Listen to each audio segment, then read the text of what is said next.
তো জানাই স্বাদ বদল চ্যানেলে। আজকে রান্নাটা নিরামিষ দিনের জন্য বেস্ট রান্না, সয়াবিন আর ধোকার ডালনা একসাথে।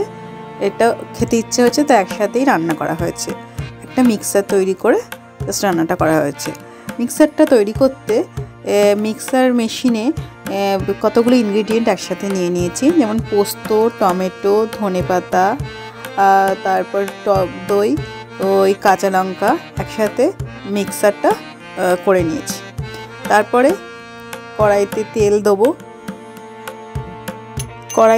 দেবো। তেলটা গরম হলে একটু ফোড়ন দিয়ে নেবো, কালো জিরের ফোড়ন।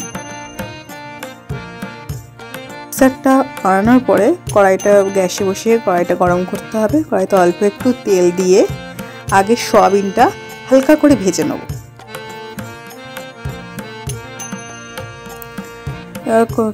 ভাজার সময় অল্প একটু নুন দিয়ে ভালো করে একটু নেড়ে চেড়ে নিতে হবে।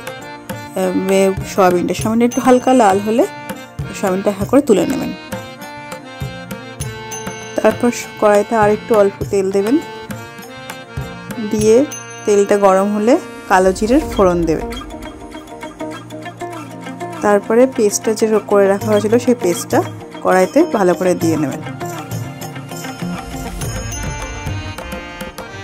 পেস্টটা দিয়ে হালকা কষাতে হবে। তারপরে একটু আদা বাটা দিয়ে দেবেন, দিয়ে ভালো করে কষতে থাকতে হবে মশলাটা যতক্ষণ না হালকা একটু তেল বেরিয়ে আসছে মশলাটা থেকে আর কড়াইতে একটু ছেড়ে ছেড়ে আসছে ততক্ষণ কষতে হবে। কষানোর সময় একটু হালকা করে নুন দিয়ে দেবেন। তারপরে একটু মশলা বলতে এখানে বেশি মশলা দেবো না, যেহেতু পোস্ত দেওয়া আছে, পোস্তর সাথে বেশি মশলা দেওয়ার দরকার নেই। এটা একটু হলুদ আর লঙ্কার গুঁড়ো দিয়ে নাড়তে থাকতে হবে। দিয়ে ভালো করে মশলাটা কষিয়ে নিতে হবে। কষানোটা প্রায় হয়ে আসলে হালকা একটু ধনের গুঁড়ো দিয়ে জল ঢেলে দিতে হবে। যে মিক্সারটা ছিল, যে মিক্সার মেশিন বাটিতে, সেটার থেকে একটু জলটা বাটিটা ধুয়ে সেই জলটাও ঢেলে দিয়ে একটু হালকা কষিয়ে নেবেন।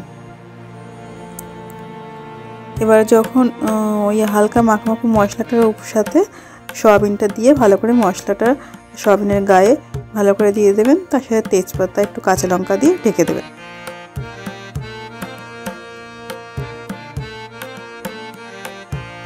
তারপরে একটু কিছুক্ষণ 5 মিনিট পরে ওর মধ্যে গরম জল দিয়ে দেবেন।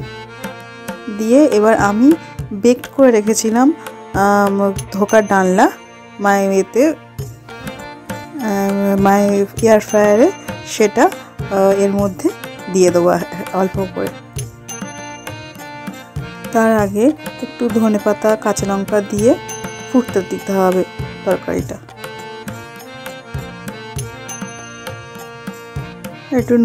সেই সময় একটু নুন, স্বাদ মতন একটু চিনিও দিয়ে দিতে পারেন। যদি আগে চিনি দেওয়া কষানোর সময় দিয়ে থাকেন তাহলে এখন আর দেওয়ার দরকার নেই।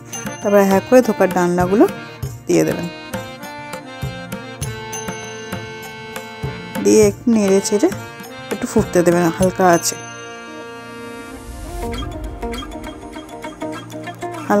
ফুটে একটু উঠলে তাহলেই তরকারিটা হয়ে যাবে।